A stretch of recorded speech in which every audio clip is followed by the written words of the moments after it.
যে রিটটির কথা এভাবে বলতে হবে আসলে সমস্যা নেই। হ্যাঁ, বিয়ে করলে বুঝতে হবে।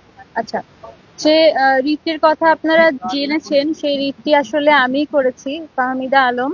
আমার ব্যক্তিগত উদ্যোগে এটি করা হয়েছে, কিন্তু আমার প্যানেলের সমর্থন এবং সম্পূর্ণ সহযোগিতা এই বিষয়ে আমি পেয়েছি। যাই হোক, আমরা এস এম ফরহাদের বিষয়ে যেই আমার বক্তব্যগুলি তুলে ধরেছি, সেটির প্রথম বক্তব্যটা হচ্ছে ডাকসুর গঠনতন্ত্রের যেই লক্ষ্য এবং উদ্দেশ্য, সেটি অন্যতম একটি গুরুত্বপূর্ণ পয়েন্ট। এবং অন্য যেটি আছে সেটি হচ্ছে এস এম ফরহাদ।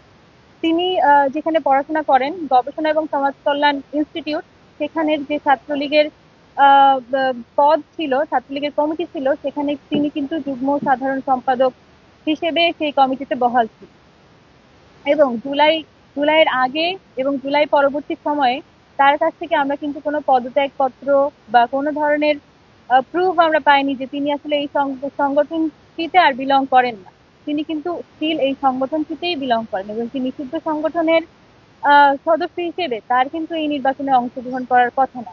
এবং একই সঙ্গে হচ্ছে আহ, আহ, তিনি তিনি বাংলাদেশ এবং ওই যেটি ডাকসুর গঠনতন্ত্রের ২ এ অনুযায়ী তিনি যে